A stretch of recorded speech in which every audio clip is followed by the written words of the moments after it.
Nos últimos anos, comprar um carro novo no Brasil tem ficado cada vez mais difícil. Isso porque o preço médio de um veículo zero praticamente dobrou nos últimos anos. Isso tem acontecido por diversas causas, como o chamado custo Brasil, fatores circunstanciais como a inflação, o real desvalorizado, além da pandemia e da paixão dos brasileiros por carros.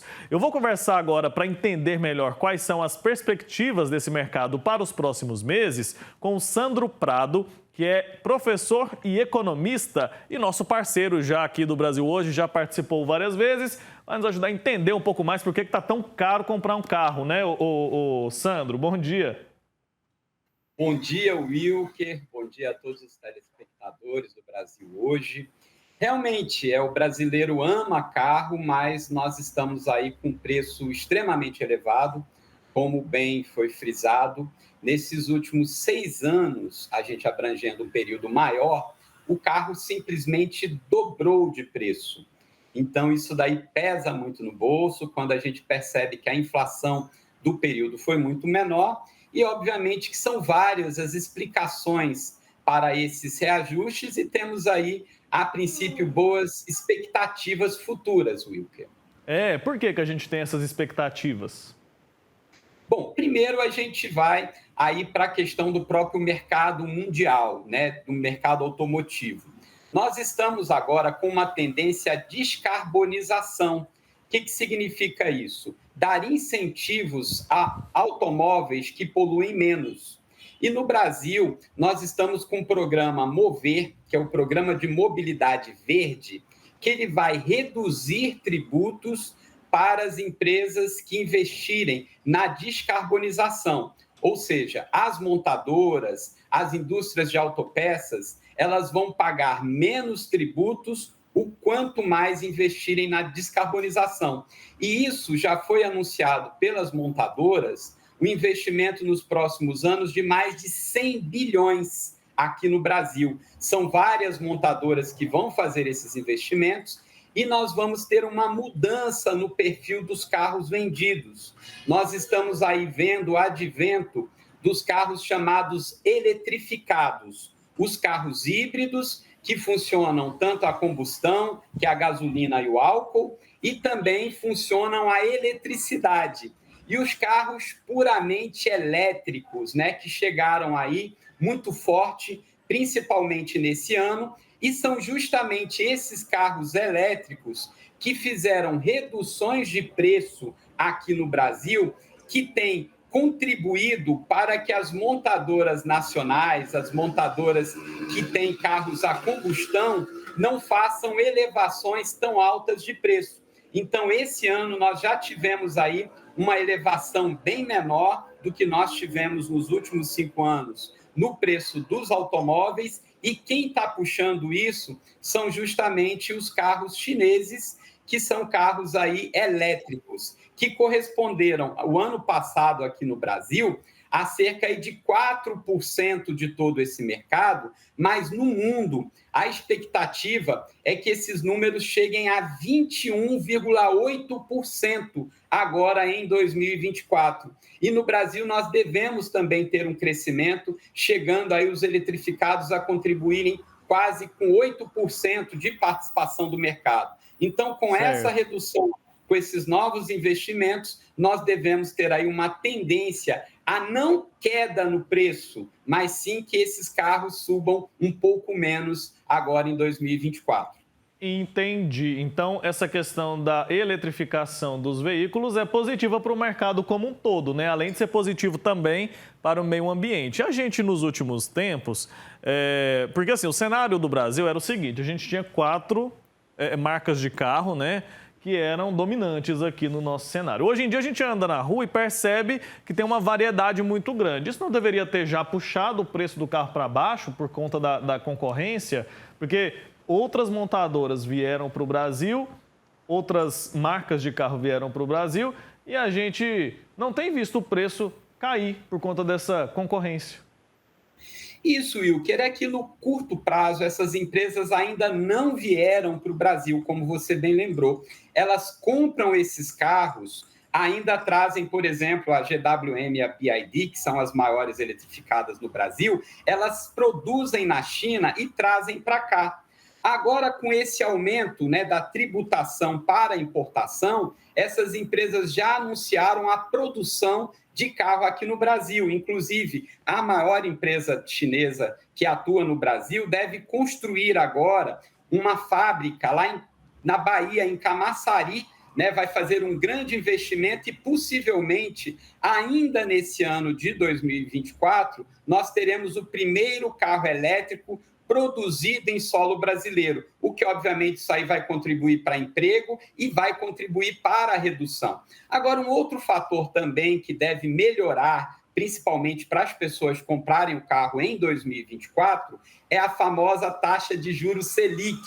Ela estava muito alta, ainda está muito alto, isso influencia principalmente na compra do carro zero, porque a maioria das pessoas financiam o carro, não compram o carro à vista, já que eles estão muito caros. Para ter uma ideia, os carros de entrada, né, a combustão no Brasil, os mais baratos, eles estão aí entre 72 e 80 mil reais. Né? É muito caro para o brasileiro e só tem 3 carros nessa faixa.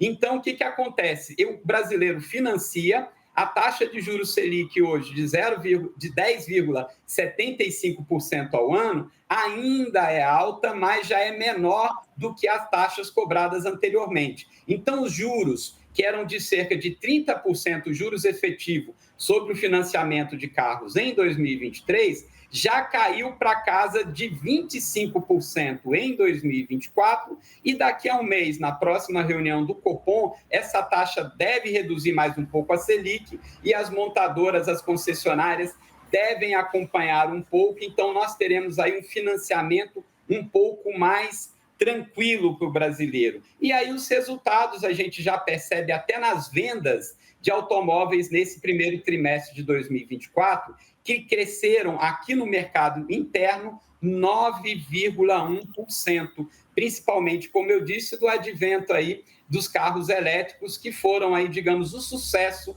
nesse primeiro trimestre de 2024, devido à redução do preço, né? Mas os carros a combustão, movido a gasolina e a álcool, ainda continuam aí muito salgado para o preço dos brasileiros.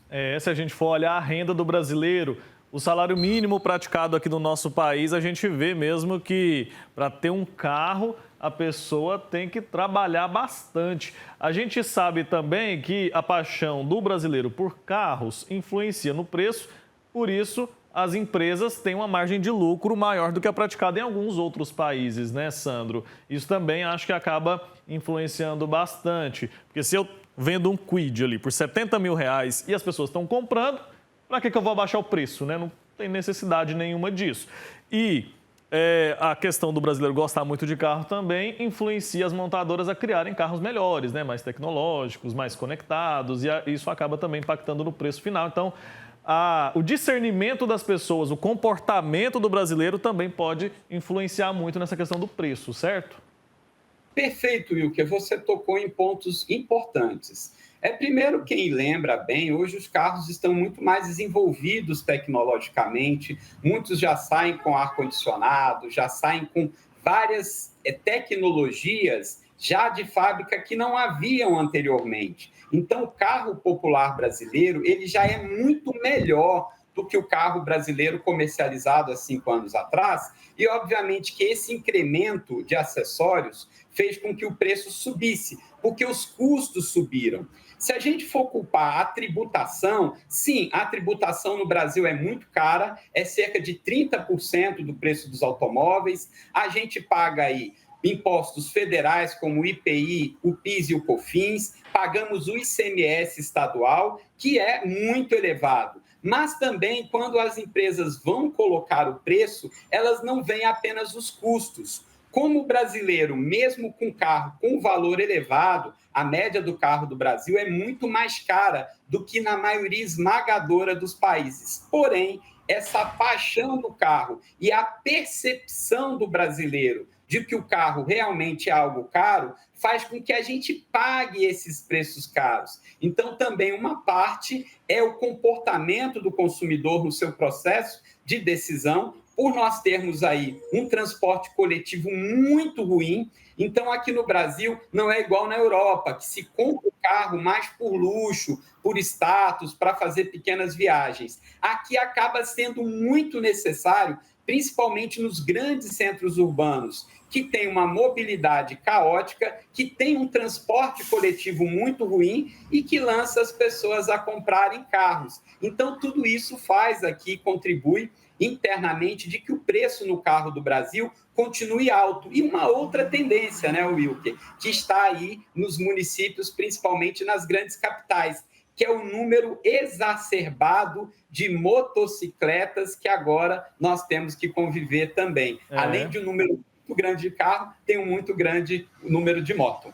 Perfeito, Sandro. Obrigado, viu, mais uma vez pela sua participação, por nos ajudar a entender um pouco mais desse cenário, dessa realidade. Até uma próxima, viu? Abraço. Eu que agradeço, Wilker. Tem uma semana extremamente iluminada para todos. Para você também. Tchau, tchau.